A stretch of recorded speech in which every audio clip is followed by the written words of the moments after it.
강남 빌딩에 대한 책 100권이 있다고 칠게요. 거기 있는 팁 다 모아도 이 8개 안 됩니다. 확신해요. 이거는 그냥 솔직 담백한 실전 참고서라고 보시면 돼요. 반갑습니다. 연금형 부동산 연구소 황소장입니다. 오늘은 연금형 부동산 연구소에 대해서 얘기를 좀 해드릴게요. 네이버 카페에 연금형 부동산 연구소가 있고요. 거기에는 여러 가지 정보집과 제가 지금까지 썼던 뭐 글이나 이런 것들, 즉 강남에 건물을 사면서 도움될 만한 여러 가지 자료들이 있습니다. 그래서 필요하신 분들은 신청해서 보시면 되고, 강남 빌딩 입지 8법칙, 그리고 강남 빌딩 협상의 7가지 법칙, 공사 견적서를 비교하는 방법, 강남 꼬마 빌딩을 사야 한다, 이렇게 4가지가 있습니다. 그리고 이전에는 최근까지도 강남 빌딩 가격 대사전, 그러니까 강남에 4,136개 되는 건물을 다 평가해 놓은 자료집이 있었는데요. 그거는 지금은 닫아놨어요. 왜냐하면 이게 정말 강남 건물을 갖고 싶어서 정말 도움을 받기 위해서 하는 분들도 물론 신청을 하시는데, 이제 업계에 일하시는 분들이 또 워낙에 이걸 많이 하시다 보니까 저희가 이제 업무가 너무너무 힘들어요. 그래서 그거는 지금 안 하고 있는 상황이고요. 그 대신 어떤 내가 건물에 관심이 있다, 그 관심이라는 게 사고 싶은 관심일 때도 있고, 아니면 내 건물이라서 얼마인지 알아보고 싶다, 이 2가지가 관심이겠죠. 그런 분들을 위해서는 강남 빌딩 가격 평가받기라는 거는 지금도 하고 있습니다. 그러니까 그거는 신청하시면 이 건물이 어느 정도 금액이면 적정하다, 이렇게 알려드리는 건 해요. 근데 그것도 이제 이런 게 있잖아요. 건물의 가격이라는 게 매도 호가가 있고 매수 호가가 있고, 그리고 실제 거래되는 금액이 있잖아요. 기분 좋은 건 매도 호가란 말이에요. 들으면 기분 좋죠? 근데 매수하려는 사람은 기분 나쁘단 말이에요. 마찬가지로 매수 호가를 들으면 건물 주인은 기분이 나쁘고, 살려는 분들은 좋죠. 근데 저희는 실제 시장에서 거래될 수 있는 금액을 기준으로 얘기를 하는 거예요. 거래가 안 되는 금액은 아무 필요가 없잖아요. 모든 건물을 갖고 있는 분들은 본인 건물에 프라이드가 엄청 있거든요. 모든 건물은 다 장점을 갖고 있고, 적어도 강남 서초 송파에 있다면 또 개발 계획 1-2가지는 다 걸려 있어요. 강남 건물이랑 다른 데랑 비교하면 이게 뭐 이렇게 장점 차이가 많이 나겠지만, 여기서는 또 그렇지가 않단 말이에요. 그래서 저희가 평가하는 금액은 실제 거래될 수 있는 금액을 기준으로 얘기를 해드려요. 그러니까 건물을 갖고 있는 분들은 저희 얘기를 듣고 좀 서운할 수도 있고, 살려는 분들은 그래도 좀 그래 납득할 만하다, 이렇게 생각할 수 있단 말이에요. 근데 또 이런 게 있어요. 내가 어떤 건물을 사고 싶어요? 저희한테 어떤 건물을 평가를 받아서 이 금액이라고 해서 그분한테 그냥 얘기한다고 그분이 맞아요 하고 이렇게 되진 않죠. 그렇죠? 조율이 돼야 되는 거고, 저희가 말하는 그 금액은 거래가 될 수 있는 현실적 금액 기준으로 알려드린다고 보면 좋을 것 같습니다. 입지 8법칙, 그리고 협상의 7가지 법칙, 그리고 공사 견적서를 비교하는 방법, 이 3가지가 있습니다. 그래서 입지 8법칙은 강남 빌딩을 볼 때 적어도 이거는 반드시 알아야 된다 하는 내용이에요. 8가지로 나눠놨는데, 그냥 8가지만 보세요가 아니라 8가지를 어떻게 봐야 된다, 그리고 어떻게 점수를 매겨야 된다 라고까지 돼 있습니다. 그래서 강남 빌딩을 적어도 본다고 하면, 내가 관심을 갖고 사고 싶다면 이거는 뭐 보셔야죠. 안 보시면 좀 그거는 좀, 빌딩에 대한 책들이 많잖아요. 저도 책을 많이 써봤고, 근데 저자의 경험이 있고 실사례들이 있고 막 이런 것들로 전체적으로 이루어져 있단 말이에요. 그리고 이제 실제 팁 같은 게 있고, 강남 빌딩에 대한 책 100권이 있다고 칠게요. 거기 있는 팁 다 모아도 이 8개 안 됩니다. 확신해요.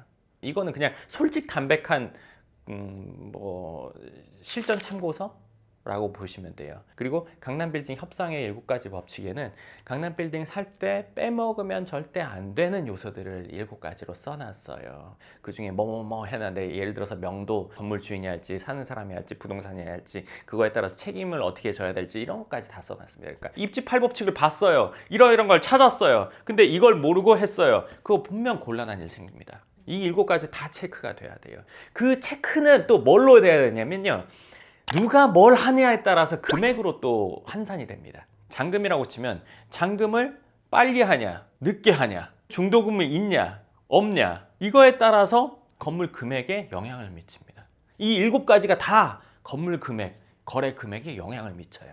그러니까 협상의 7가지 법칙이라고 하지만, 이게 쉽게 말하면 다 돈이 되는 요소입니다. 내가 못하면 돈을 더 줘야 되고, 내가 할 것 같으면 더 싸게 살 수 있어요. 이거는 뭐 당연히 봐야 돼. 이것도 아까처럼 그런 소설책이 아니라 실용서예요.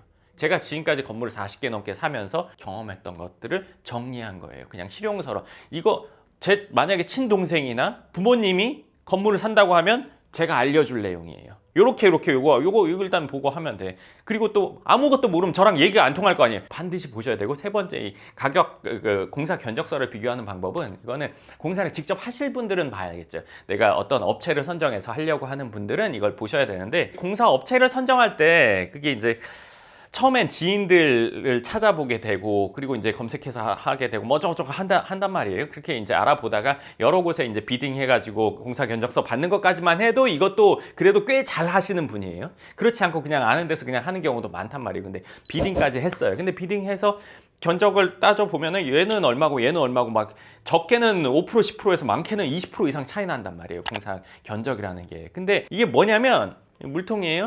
네? 뚜껑 있죠? 그쵸? 요거 2만 원이에요. 이렇게 했더니 2만 5천 원이에요.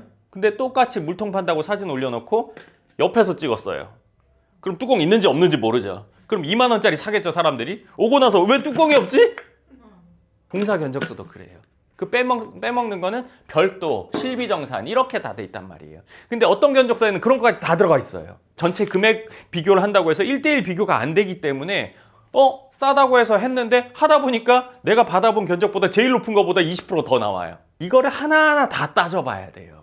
근데 이거 하나하나 다 따져보기가, 사람이 세무 쪽 일을 하시는 분이거나 아니면 엑셀을 나는 기가 막히게 뭐 이런 분들 아니면 이거 하기가 좀 쉽지 않단 말이에요. 그렇지만 그러더라도 요 정도만 알면 이렇게 비교할 수 있다라고 해놓은 게 그거예요. 이걸 보면 안 보이던 게 보일 거란 말이에요. 그러니까 공사를 할 거라면 그 세 가지는 반드시 보셔야 된다고 생각합니다. 소장님 노하우가 다 담겨 있는데 팔아야 되는 거 아닌가요? 아, 그치, 팔면 좋지. 근데 왜 무료로 회원분들한테 공유를 해주시는지 궁금해요. 그거는 저는 이렇습니다. 뭐냐면요, 직접 알아서 하시는 분들도 많단 말이에요.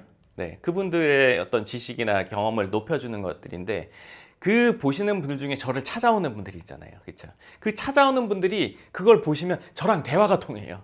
그걸 안 보시고 와서 저랑 처음부터 얘기하려면 대화 시간이 길 거 아니에요. 매번 비슷하게 설명해야 되는 것들이 있잖아요. 그걸 보시고 오면 저를 만나기 전에 준비죠, 적어도.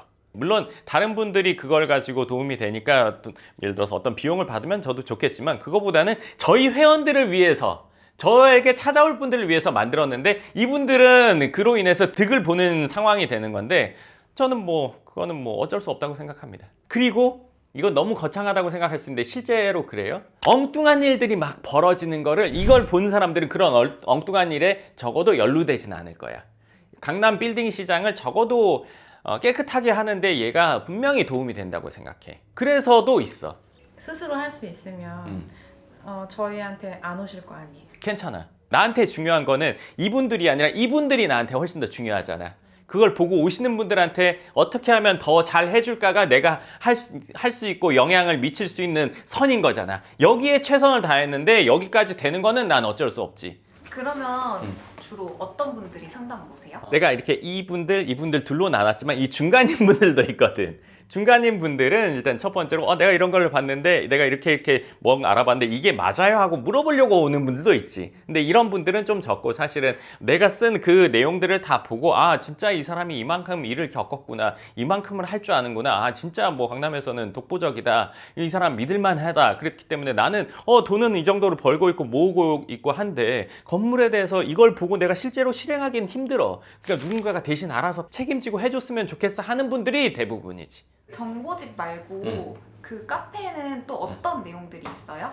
그게 이제 내가 지금까지 썼던 칼럼, 과거에 많이 썼는데 요즘엔 그렇게 많이 쓰진 않지만 그런 칼럼들이 있고 경험했던 것들을 썼는데, 이것도 뭔가 모아서 하나로 책으로 낼 수는 있을 것 같아. 그러니까 내가 쓰는 내용들은 대부분 경험한 것들을 기반으로 쓰다 보니까, 어떤 건물 하나를 누군가가 사가지고 리모델링을 하거나 명도를 하거나 신축을 하거나 아니면 주변에 인원을 해결한다거나, 그리고 이후에 임대 관리를 하면서 겪는 이런 일들이 있잖아. 그거를 하나 겪은 분도 있을 테지만 나는 그걸 40번 넘게 하고 10년 넘게 해오고 있으니까 그 느끼면서 그걸 경험하면서 알게 된 것들, 해결 방법들, 이런 것들이 있을 거 아니야. 그런 것들이 이제 주로 써 있는 거지. 그리고 그걸 보면 한 번 해봤던 사람은 절절하게 느끼지. 맞아. 근데 아직 안 해본 분들은 아, 저런 것도 있구나, 저런 것도 있구나 이렇게 되는 거지. 소장님이 어떤 건물을 했고 그 다음에 소장님께 맡기신 분들의 후기 같은 것도 궁금할 거 아니에요. 그런 것도 좀 자세하게 나와 있는 건가요? 이 사람이 지금까지 보면 그렇더라고요. 뭐냐면 어떤 경험을 했다고 해서 제가 한 게 100% 다는 아닐 거란 말이에요. 이 경험을 하면서 B라는 사람은 B처럼 느낄 거고 C라는 사람은 C처럼 느낄 거고 막 사람이 다 다르게 느낄 거잖아요. 그렇죠? 근데 저는 제가 느낀 거를 얘기하다 보니까 이 제가 느낀 방식대로 느끼는 분들이 찾아와요. 그러니까 오시는 분들이 저랑 성격이 비슷한 분들이 많다고요. 제가 유튜브 활동을 하고 막 이렇게 하지만 저는 다른 데서 활동은 뭐 거의 안 하거든요. 아예 없다시피 하는 정도로 일에 관한 데는 하지만 뭐 다른 거는 그렇게 뭐 저는 안 하는 성격이란 말이에요. 그러니까 오시는 분들이 본인을 노출하는 거를 본인 업에선 하시지만 여기서 노출하기를 원치는 않으시지. 나와서 뭐 영상 찍고 뭐 이런 걸 할 분들이 참 없지. 그래서 간접적으로 이제 쓴 정도인 거지. 근데 지금까지 우리가 한 건물을 개수가 있고 그럼 그거를 하신 분들이 있고 우리 임대 관리를 이만큼 했으면 그 임대 관리를 받고 있는 분들이 있으니까 실제 존재하지만 그분들이 막 나와서 뭔가를 이렇게 하진 않으시죠. 왜냐면은 오시는 분들이 알지만 대부분 그 업계에서 상당히 잘 되고 있는 분들이 오잖아. 뭐 의사인 분들도 있고 사업하는 분들도 있고 어떤 분들은 검색만 하면 나오는 분들이 대부분이잖아. 건물을 한다는 걸 알리고 싶어 하진 않더라고. 소장님 그러면 그분들이 개인이 노출되는 건 꺼려하지만 본인 건물을 알리고 싶어 하지는 않으실까요? 거의 못 봤어. 그러니까 그게 예전에 무슨 연예인이 무슨 방송 프로그램에서 얘기했는데 자기는 막 유명한데 자기가 정말 되고 싶은 거는 전혀 유명하지 않은데 돈 많은 거가 되고 싶다. 그러니까 우리를 찾아오는 분들의 성향이 대부분 그런 것 같아. 본인이 실속 있는 삶을 살기 원하는 분들이 우리한테 오니까 막 그런 것들을 막 알리고 이런 것들은 선호하지 않으시더라고. 네, 좋습니다. 그래서 오늘은 연금형 부동산 연구소를 활용할 수 있는 방법, 그리고 거기에 뭐가 담겨 있는지, 어떤 내용들이 있는지, 그리고 저랑 상담하는 방법도 거기에 나와 있다는 이 얘기를 해드렸습니다. 그래서 필요하신 분들, 강남의 건물을 갖고 싶거나 가지려고 하는 분들은 그 내용들을 꼭 한번 받아서 보시면 도움이 되실 겁니다. 네, 좋습니다. 그럼 오늘 영상 여기까지 하고 또 다음 영상에서 뵙겠습니다. 감사합니다.